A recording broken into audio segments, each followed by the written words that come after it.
Okay, here we are. Amazing gallery. Wow, a lot of crap on the floor. And where is our friend Bob Holmes? I'm getting warmer, I feel like. There he is. Hi, Marc. Good to see you. Good to see you. It's been a long time. How have you been? I've been great. So, where are we, by the way? This is the gallery of the Hess Collection, a winery just outside Napa, which is one of my favourite wineries because it has this collection. It is quite a collection. Has got this amazing collection of 20th century art. This little alcove particularly, 3 Robert Motherwells.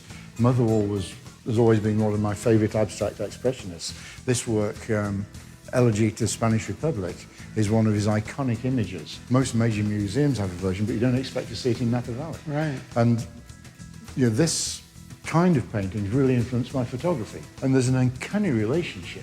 I love dark tonalities, I like blacks.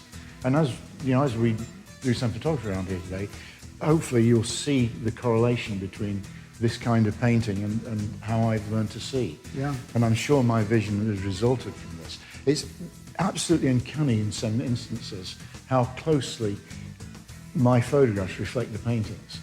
I'd rather spend time in art galleries than I would photography galleries, to be honest. It is inspiring. I find it far more inspiring. Mm-hmm. I get a lot of creative energy from looking at some of this stuff. Yeah.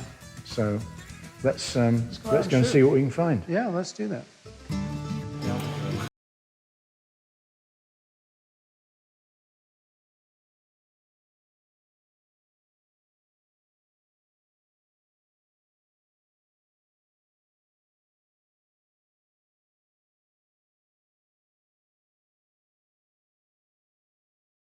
As I was showing earlier, I've been very influenced by abstract expressionism specifically. Yeah. And I love dark images. And I've translated that to some extent to photographs of people.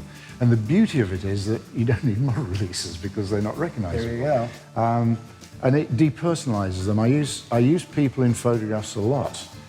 Just a photograph of a gallery like this without people would be pretty sterile. It wouldn't be very interesting.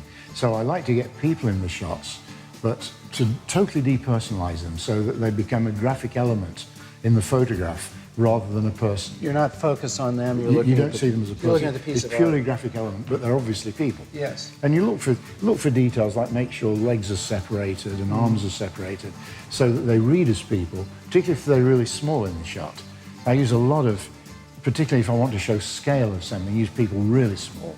Right. But then you have to make sure they read and they're not just like a speck of dirt on the sensor. Can we do an example right here? Yeah, of course.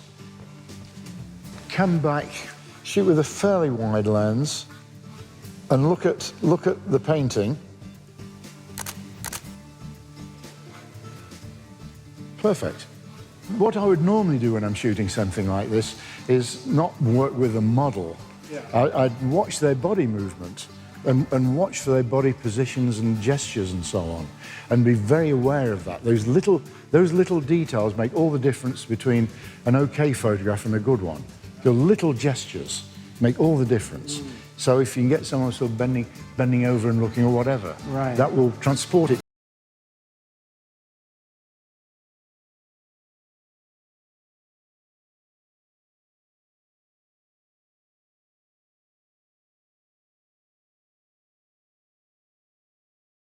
Or if the weather's bad. I always look for inside places to shoot because there's never the luxury of downtime when you're working on assignments. You've got to be doing something. So tell us what you made a point about learning to see what the camera sees. So when you look out here, what are you seeing in terms of the camera?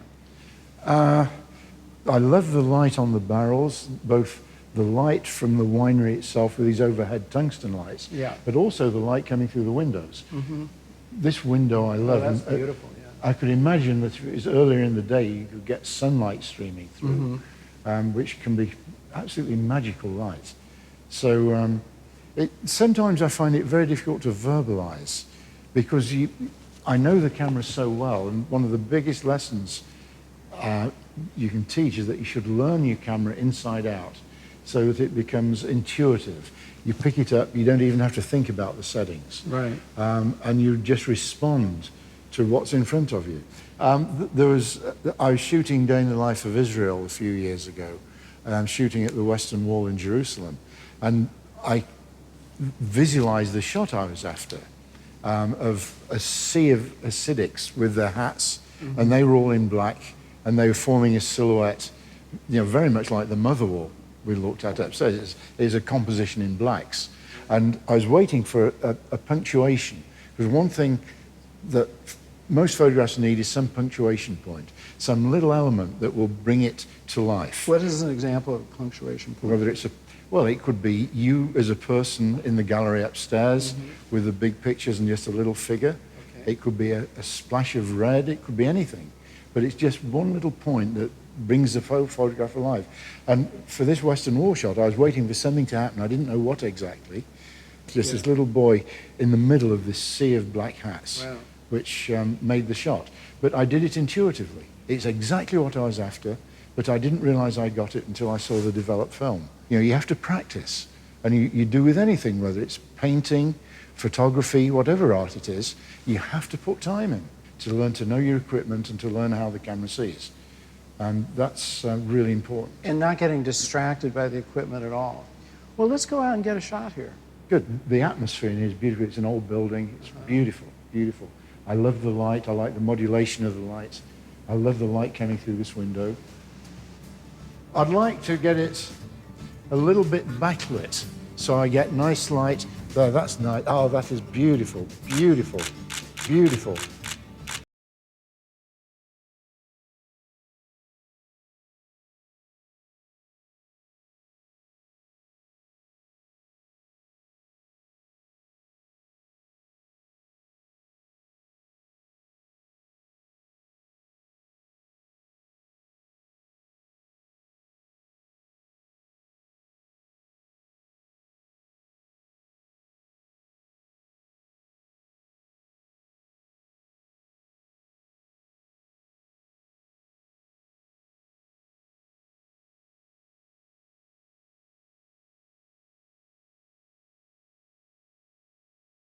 For showing us around and giving us an inside look into your approach to photography and your tips along the way. Oh, thanks, Mark. It's been a pleasure, as always.